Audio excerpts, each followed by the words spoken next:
Hey family, Chef Riq, and welcome back to Flavor Lab Wednesday here on Unseen Cuisine, Cooking Without Limits. Now, Monday, we cooked rice together.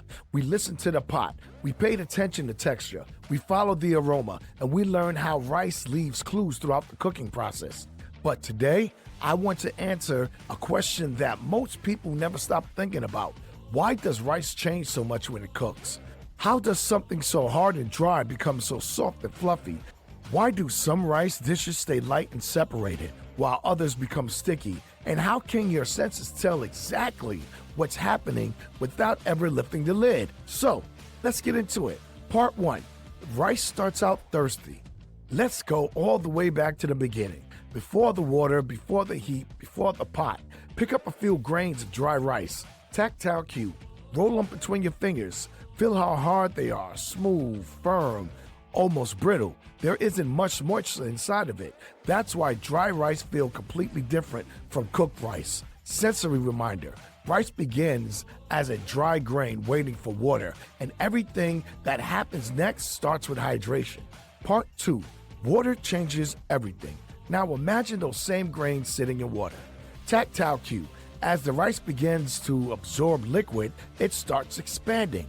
The grain is literally taking water inside of itself, little by little, minute by minute. What your experience is, the grain becomes larger, softer, more flexible. That's why cooked rice feels so different from dry rice. Water changes the structure of the grain from the inside out. Part 3. Your ears can hear the absorption happening. Now let's move back to the stove, because one of my favorite clues is sound. Audio cue. Early in the cooking process, the pot sounds busy. Lots of bubbling, lots of movement. The liquid is doing most of the talking, but keep listening. Audio cue. A few minutes later, the sound begins to change. The bubbling becomes softer, quieter, more controlled. What you're hearing is the rice is drinking. The amount of the free liquid in the pot is getting smaller. That's why the sound changes. Your ears are tracking absorption in real time. Part 4. Why is some rice fluffy and some rice sticky? Now here's something that confuses a lot of people. Not all rice is supposed to feel the same. Tactile cue. Think about long grain rice. When it's cooked properly, the grains feel separated, light, distinct. Now think about sushi rice or certain short grain varieties. Texture cues. Those grains naturally want to cling together. They feel softer, stickier, and more connected. Neither one is wrong. They're simply different types of rice doing what they're designed to do. The key is understanding the texture you're aiming for. Part 5. Why resting makes rice better. Now, let's talk about one of the most overlooked steps, the rest. Aroma cue. After the heat is off, take a breath. Notice how the aroma feels warmer, fuller, more complete. Tactile cue. Now fluff the rice with a fork.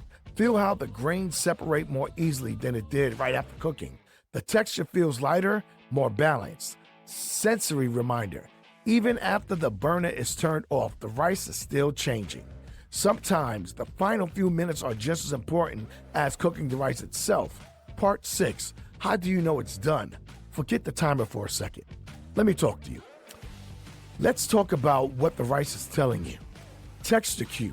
Take a grain and let it cool. Press it gently between your fingers. It should yield easy, not crunchy, not hard in the center, not mushy, just tender. Sensory reminder.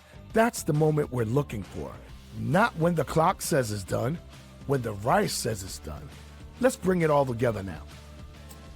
Think about what you just experienced. You used touch to understand hydration, sound to follow absorption, aroma to track development, texture to determine doneness. That's the Unseen Cuisine Method. You're not watching rice cook, you're understanding what's it doing. Here's what I want you to remember. Rice leaves clues the entire time it's cooking. The sound changes, the aroma changes, the texture changes. The question is, are you listening? Because once you learn to recognize those cues, you'll stop relying on guesswork and start trusting yourself. Before we wrap up, here's your challenge. Next time you make rice, stay present. Listen to the pot from the moment the water starts heating. Notice how the sound changes as the liquid is absorbed. Take a breath during the cooking process and again after it's resting. Feel the difference. And when it's done, take a moment to press the grain gently between your fingers and notice the texture. Because confidence isn't built by starting a timer. Confidence is built by paying attention. One sound, one aroma, one texture at a time. And if you're enjoying this journey through sensory cooking, make sure you're following Unseen Cuisine and sharing these episodes with someone who's ready to build more confidence in the kitchen.